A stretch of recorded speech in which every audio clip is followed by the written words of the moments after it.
plus unis que jamais. Ce soir, il est arrivé à Toronto, où tout au cours de la fin de semaine, il brassera des affaires pour son pays, la Pologne. Claude Gervais à Toronto.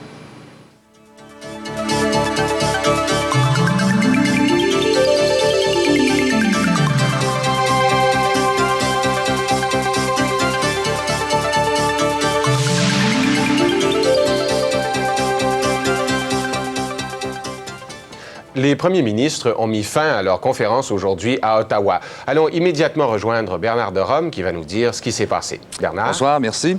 Alors, les 2 jours de discussion qu'ont eu ces 11 premiers ministres du pays a permis de sauver l'accord du lac Meach de sa belle mort. Parce que finalement, Meach doit sa réanimation en grande partie, en tout cas au premier ministre Wells, qui s'est laissé finalement convaincre de suspendre sa menace de retirer l'appui de Terre-Neuve à l'entente. Donc, ce qui permet de poursuivre les pourparlers, particulièrement sur la réforme du Sénat qui, espère-t-on, progressera suffisamment pour inciter les opposants à ratifier l'entente d'ici la fin du mois de juin. Et advenant que Meach soit éventuellement ratifié, déjà, on a fixé la date d'une conférence des premiers ministres sur la réforme du Sénat à l'automne 90. Alors, ça fait bien des si, mais en attendant, Daniel Lheureux explique les petits pas de la journée. On l'avait bien vu tout au cours de la journée, l'atmosphère était à la volonté de compromis, même chez l'irréductible Clyde Wells. We must enter into compromises. Mais la seule chose sur laquelle les premiers ministres se sont entendus, c'est de continuer à se parler pour voir si ça vaut la peine d'avoir une autre conférence sur le lac Meach et parallèlement d'accélérer la réforme du Sénat. On a même déjà fixé la date d'une conférence sur la réforme du Sénat, le 1er novembre 1990. Mais il y a une condition. Il faut que le processus du lac Meach soit conclu de façon acceptable avant que l'on puisse passer à une réforme du Sénat, n'est-ce pas? Il ne s'agit pas, dit Brian Mulroney, d'acheter l'adoption de Meach au prix d'une réforme du Sénat. Mais des progrès sur la réforme du Sénat seraient de nature à amadouer les récalcitrants. C'est de nature probablement à inspirer confiance. Pour le moment, cependant, les récalcitrants n'ont pas bougé d'un poil. Newfoundland will not accept the Meech Lake Accord as it is. La seule concession faite par Clyde Wells, c'est qu'il accepte d'attendre encore un peu avant de retirer l'appui de sa province à l'accord du lac Meach. En échange, on lui a donné l'assurance que jamais l'accord ne sera proclamé en vigueur sans que Terre-Neuve n'ait pu dire son dernier mot. Quant à Gary Filmon, il n'a pas l'intention de céder sur Meach en échange d'une conférence incertaine sur le Sénat. So why would I trade off our differences and concerns in Meech Lake for a conference? Not there. Plus souple, Frank McKenna retient surtout qu'au total, 3 provinces, dont la sienne, demandent des changements à l'accord. Well, I think the message pretty clearly is that for 3 provinces, there have to be improvements or the Meech Lake Accord is in grave trouble. Donc, les dissidents n'ont pas du tout bougé. Brian Mulroney non plus, d'ailleurs, sauf que le premier ministre n'affirme plus catégoriquement que Meach va passer intégralement. Vous m'avez demandé si c'est la position du gouvernement fédéral d'essayer de faire ratifier l'accord du lac Meach tel quel. Je vous dis que oui, c'est la position du gouvernement fédéral. Brian Mulroney promet d'essayer, mais avoue qu'il n'est pas sûr de réussir. Daniel Lheureux, à Ottawa. La négociation, donc, va se poursuivre. Le premier ministre Bourassa du Québec est confiant et pour rien au monde, soutient-il toujours, on touchera à l'entente actuelle du lac Meach, ce qui est complètement à l'opposé de ce qu'on vient d'entendre des premiers ministres Wells et Filmon. N'empêche que M. Bourassa prend, l'expression est connue, le beau risque de s'engager dans une négociation informelle sur la réforme du Sénat et sa marge de manœuvre est extrêmement mince, nous dit Jean Bédard. Ça en est bien tiré, ça nous permet de préparer cette C'est la fin de la conférence. Quel game, quelle partie confie à Brian Mulroney un Robert Bourassa un peu découragé de ses joutes constitutionnelles. Malgré tout, il avait l'air soulagé. L'annonce de la mort du lac Meach avait été un peu exagérée. Mais au moins, nous avons encore quelques mois. Mais pour éviter l'enterrement de l'accord, Robert Bourassa a fait une concession. Il s'engage, et tout de suite, dans une négociation sur la réforme du Sénat. Une négociation informelle, précise-t-il. Je n'ai pas l'intention de discuter avec mes collègues du Conseil des ministres du contenu d'une réforme du Sénat avant la ratification de l'accord du lac Meach. Mais qu'il y ait des consultations, qu'il y ait une préparation de cette discussion, qu'on puisse, entre nous, évaluer la situation, je crois que ceci peut créer un climat plus positif. Robert Bourassa se défend de plier cependant. Cette négociation, affirme-t-il, ne l'engage à rien. Mais il faut faire une distinction entre cette volonté de pouvoir faciliter la solution de ce problème qui n'est pas facile et l'engagement politique pour une formule donnée. En fait, il faut comprendre que Robert Bourassa a accepté de se lancer dans le même processus de négociation que celui qui a mené à l'accord du lac Meech. Cette fois, l'objectif, c'est la réforme du Sénat. Tout de suite, dans l'entourage du premier ministre, on précise cependant qu'il n'est pas question d'accepter le principe de l'égalité numérique des provinces, mais plutôt celui d'une représentation basée sur le poids démographique des provinces.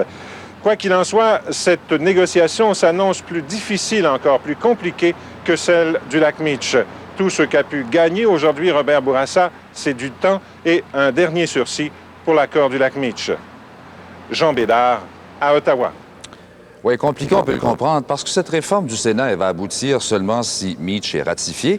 Et Meech ne sera ratifié que si les négociations qui s'engagent sur la réforme du Sénat progressent. Alors, c'est une espèce de cercle vicieux, Daniel Lessard, n'est-ce pas? Pas facile à comprendre, pas facile d'envisager la suite des événements. Bernard, il y a beaucoup d'ambiguïté, comme vous l'avez dit, beaucoup de si. Jusqu'où, et c'est la principale question, faudra-t-il aller dans la réforme du Sénat pour convaincre les dissidents d'appuyer l'accord du lac Meech? Ça reste à voir. Chose certaine, en ce moment, les trois dissidents n'ont pas changé leur position, pas d'un seul iota, de la même façon que le Québec n'envisage absolument pas le moindre compromis à ce moment-ci. Bon, alors les trois opposants à Meech, est-ce qu'il va falloir tenter de les convaincre de façon individuelle ou quoi? C'est une solution que le premier ministre Mulroney pourrait envisager. Ce ne sera pas facile parce que, par exemple, lui et Clyde Wells n'ont absolument pas la même vision du Canada. Avec Gary Filmon du Manitoba, il n'y a pas de grand amour, c'est bien connu. Reste Frank McKenna. Ottawa pense qu'il est possible de le convaincre de déposer et de faire adopter le plus rapidement possible la résolution par sa législature. Ça pourrait décourager le Terre-Neuve de reculer et ça pourrait aussi isoler et mettre toute la pression sur le Manitoba. Bon, puis advenant que ça passe, est-ce qu'il n'y aurait pas d'autres gestes qui seraient possibles de poser? Écoutez, on pense que Brian Mulroney, la balle est dans son camp, qu'il devra poser un certain nombre de gestes pour amadouer les dissidents. Ira-t-il jusqu'à nommer le sénateur élu par l'Alberta? C'est une possibilité, une grande possibilité, mais il attendra sûrement au dernier moment pour le faire. Bon, on remarque que les opposants, ce sont des libéraux surtout, Wells de Terre-Neuve, M. McKenna du Nouveau-Brunswick, même s'il est un peu plus tiède. Et au Manitoba, c'est Feldman, mais quand même, derrière ça, on se demande si l'opposition, c'est pas vraiment la libérale, Mme Carstairs. C'est là, Bernard, où ça devient intéressant et c'est là où la course à la direction du Parti libéral intervient dans ce dossier. Mme Carstairs, c'est bien connu, M. Clyde Wells aussi, sont de bons amis, de proches collaborateurs de Jean Chrétien. Est-ce que Jean Chrétien essaiera de les influencer d'une façon ou de l'autre? La question qu'il faut se poser, est-ce que Jean Chrétien a intérêt à ce moment-ci que l'accord du lac Meech disparaisse, qu'il meure de sa belle mort? Est-ce que ça pourra avoir sur sa campagne au leadership une influence importante? C'est une question qui se posera sûrement. Frank McKenna, jeune, ambitieux, veut devenir premier ministre du Canada. Il n'a pas les moyens, dit-on, à ce moment, de se mettre le Québec à dos en rejetant Meech. David Peterson, un autre libéral, qui pourra lui aussi jouer un rôle important dans ce dossier. En tout cas, depuis qu'on sait un peu ce qui se passe, depuis la fin de la conférence, on pose le problème sous forme de questions seulement. Tout ça est très hypothétique. C'est hypothétique, d'autant plus qu'il y a plusieurs politiciens qui ont beaucoup à gagner, beaucoup à perdre dans ce dossier. Ce qui arrive souvent, Bernard, dans les dossiers constitutionnels, on l'a vu dans le passé, ça se règle à la toute dernière minute. C'est là que ça passe ou ça casse. Ça va jusqu'au mois de juin. Merci, Daniel. Bonsoir. Au revoir. Alors, ça complète notre couverture de cette conférence économique à saveur très constitutionnelle des premiers ministres du pays. Je vous rends l'antenne, Charles. Merci, Bernard. L'achat de Texaco Canada par la société pétrolière impériale au coût de 5 milliards de dollars est bloqué. Dans une décision provisoire, le tribunal fédéral sur la concurrence déclare que la fusion projetée ne servirait pas l'intérêt des stations-service indépendantes. À Terre-Neuve, un autre membre de l'Église catholique, un monseigneur, cette fois, a été accusé d'agression sexuelle. Monseigneur William Boone de Cornell Brook, et qui est âgé de 65 ans, a été reconnu coupable d'agression sexuelle et d'actes de grossière indécence envers un jeune homme, des incidents qui se sont produits en 1965 et 1968. Pour le moment, 19 prêtres et membres des communautés religieuses de Terre-Neuve ont été accusés dans ce scandale. Les Algonquins du lac Barrière ont déposé une plainte au criminel contre la Sûreté du Québec. Ils exigent que le ministre de la Sécurité publique tienne une enquête sur les agissements du corps policier lors d'une manifestation qu'ils ont tenue le 20 octobre dernier dans le parc de la Vérandrie. Pierre Mignot nous dit ce qu'il en est.